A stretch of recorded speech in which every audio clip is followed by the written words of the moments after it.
My dearest seekers, this is the first of many introductions into functional magic. Things that you can do for yourselves right here and right now to enrich your lives and make things better for yourself. To do that, I want to invite you now to step with me into a moment of ancient realization, a moment where the profound mystery of the universe was not found in distant written texts, but in the simplest element that surrounds us all: water. This, this, my friends, is more than a historical study. It is a rediscovery of a universal truth, and is a secret so basic and so elementary that it was forgotten or ignored. This is the doctrine of baptisms. Think of this as a physical key to unlocking levels of personal power, clarity, and well-being in your life, here and now, that have been foundational to humanity since the dawn of time. In other words, we could have been accessing it all along if we'd known. But the best part of this is that every person on the planet can instantly access this key and make their own lives better for themselves right now. Are you ready? Let's talk about it. We begin our journey in a seemingly familiar place, the Bible, specifically Hebrews chapter 6, verses 1 and 2. The author, urging maturity, lists the essential foundational teachings, the ABCs of spiritual life, if you will, that a mature soul should move beyond. And among these is the doctrine of baptisms. Now, notice the word is plural. In the Greek, it's baptismon, or baptisms, which is plural. Modern scholars often restrict this plural to various Jewish and early Christian washings. But what if we dared to assume something much grander? What if we acknowledged a deeper, more universal context that the author of Hebrews, and indeed every person in the ancient world, simply took for granted? What if baptisms was the common knowledge shorthand, if you will, for intentional elemental bathing? Now, stay with me here. Imagine that this concept, the intentional ritual use of water infused with the living elements of the earth, things like salt, clay, herbs, minerals. What if that was considered elementary and basic to all people? That the act of transferring the earth's innate power, the power that the earth has, its grounding, its resilience, its healing force, putting all that the earth is into the human body via a bath, was functional magic understood by everyone, from the philosopher to the farmer. If this knowledge was indeed the basic universal truth, then this passage is telling us to leave behind the ignorance of the elementary and the basic and progress to the mastery that is required. To achieve maturity, we must first master the elementary. Would you agree? Now, a universal proof that I'd like to share is what I would call shared human heritage. That means the astonishing truth of this is that this practice is not isolated to one place like Israel or the Middle East, much like the Bible is, nor is it confined to one religion or spiritual path, again, like the Bible is. It is a fundamental pattern woven into the tapestry of all human history. The concept that water, consecrated and combined with the earth elements, can cleanse, empower, protect, and so much more, is a universal truth that's been passed down, perhaps from the earliest teachers and the gods, to all of mankind.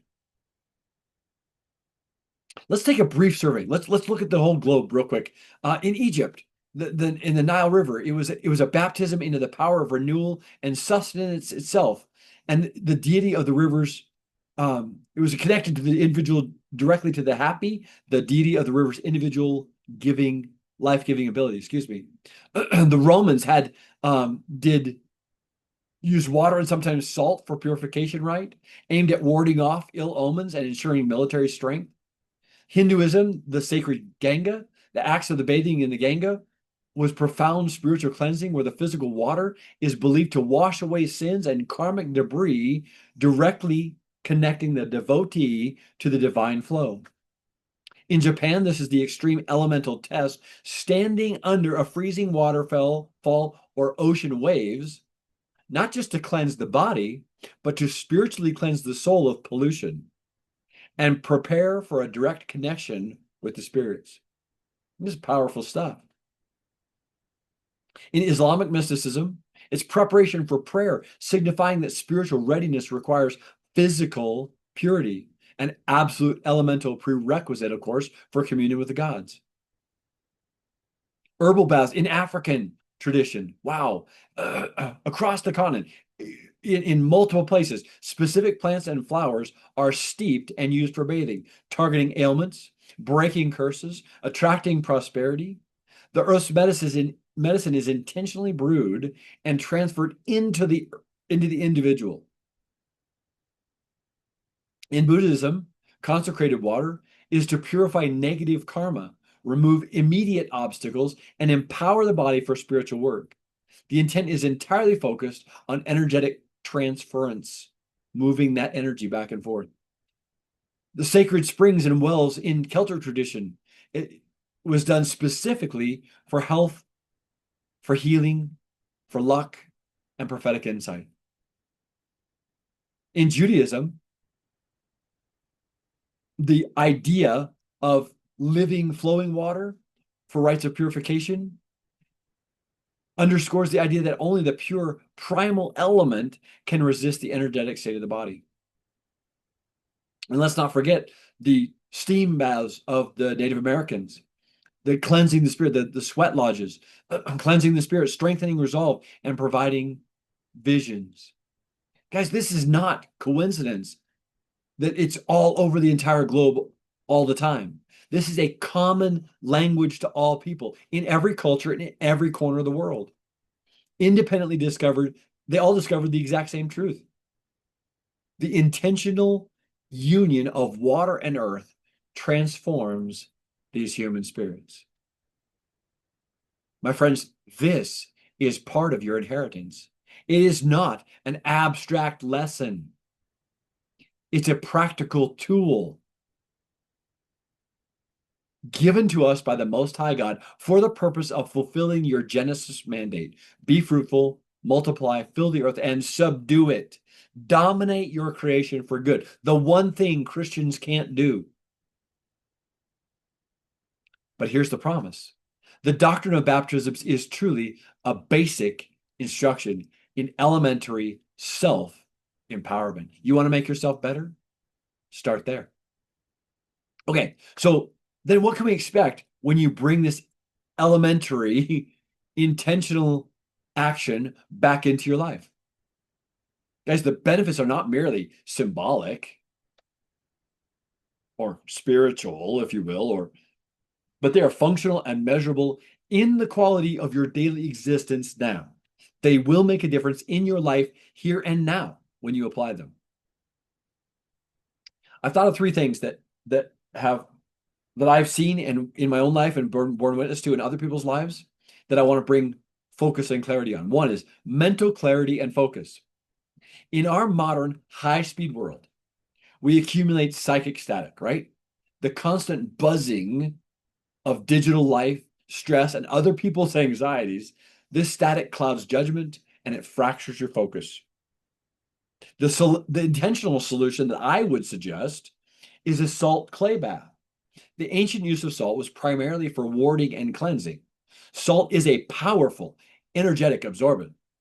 When you incorporate it with clay into a bath, intending for it to draw out the energetic sludge and emotional residue of your day, you perform a profound act of mental and physical hygiene. The result is you will experience a clearer mind, reduced mental clutter, and a tangible lightness in your spirit. Difficult decisions often become simpler because the noise of external influence has been neutralized. You're not just cleaned, you are reset. Now, as a side note, I want to mention here, I've talked before about spiritual laws versus physical laws. Physical laws have the laws of entropy, the laws of gravity, the laws of whatever, right? Spiritual laws, there are laws to spirituality as well.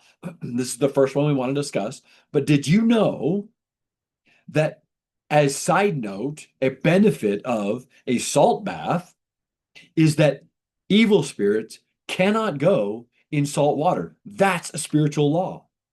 It's a law, it's a rule. You can count on it. So if you're struggling with negative thoughts that you can't seem to shake, and you know that these are not your thoughts and you don't want them, then try this intentional salt bath. But let's keep going. There are far more benefits that we can uncover. Number 2, deepened emotional resilience and resolve.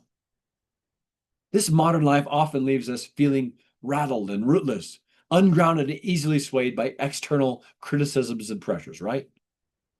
The intentional solution that I would suggest, by incorporating elements like clay, iron-rich water, or grounding earth materials, you're engaging with principles of stability. The ancients used elements associated with iron for strength and resolve. So an intentional bath of this type becomes a ritual of grounding, physically and metaphorically, reconnecting your nervous system to the stability of the earth. The result is you will find greater sense of self-possession and emotional resilience. Arguments slide off you much more easily. Your personal boundaries firm up, and you move through the world with the quiet, unshakable resolve of someone who is deeply rooted and knows who they are. Thirdly, I like to focus on amplified spiritual intuition and renewal, which is a fancy way to say that you send and receive intuitive information more quickly and easily. These bodies are conduits, right? The elements of the earth are living conduits of its vital energy, its life force. When we immerse ourselves, our life force, we tap directly into this current of renewal. So the intentional solution here might be the use of flowers, herbs, and essences like lavender for peace, rosemary for memory, sage for blessing or warding. These transform the water into a vitalizing elixir, if you will. This is a direct injection of the earth's spiritual intent into your being. You are not just washing, you are reanimating your energetic blueprint. The result is your intuition sharpens. You start receiving clearer insights and feeling more connected to the rhythms of your own life and to the natural world. This practice fosters a sustained feeling of inner renewal, acting as a deep spiritual battery charge, if you will. This is the essence of empowerment. Connecting you to a source of power greater than anything outside of you. But let's talk about the path to mastery. Integrating the universal key. How do you do it? This intentional practice is powerful and it's empowering. And when you use it, you will come to know why we call this elemental and basic magic a universal truth. Because it works regardless of what part of the planet you come from or the religion you have or have not tied yourself to. The true meaning of spiritual maturity is not to abandon the basics, but to perfect the basics. The author of Hebrews goes on to call for maturity, right? The wisdom is this: you cannot achieve advanced states of spiritual clarity until you have mastered the elementary art of personal purification and energetic alignment. Your intentional bath, your act of elemental mastery is the foundational, is one of the foundational cornerstones for every success, every insight, and every profound connection that you're currently seeking. I promise you, it will make a difference in your life. The doctrine of baptisms is not just a nice suggestion. It is a mandate for self-maintenance. But it's been hidden. We haven't known about it. But by practicing this art, you are consciously making your physical and energetic body a clean, robust and capable vessel for the higher truths that you're pursuing. You are preparing this body. You're preparing this temple. So I leave you with this urgent call to action. It is time. It is time to return to the water. You haven't known about it before, but now you do. Recognize the immense power of your inheritance. This is part of your birthright.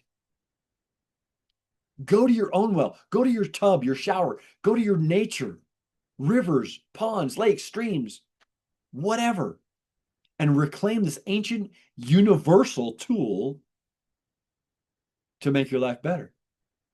I would encourage you to make your next bath an intentional baptism, a deliberate act of functional magic on your part, using the simple elements of the earth to claim the clarity, resilience, and spiritual connection that is your right as sons and daughters of the Most High God, given to you by your mom and dad. My friends, the universe has given you the basics already. Now it waits for you to master those basics. So let me say this. If you see the need to integrate these power baths, but you're just not sure where to begin, then you need a guide. Reach out to us. I will give you powerful tips and pointers to help you on your journey. The goal would be to get you to where you want to go. In the meantime, go forth, be blessed, be renewed, and inspired. I do love you. With deepest respect and encouragement, this is your truth seeker signing off. Let me know what's encouraged you. Let me know what you're thinking and what you've tried and how it's worked for you in the comments. I'll look forward to talking to you soon. Bye-bye.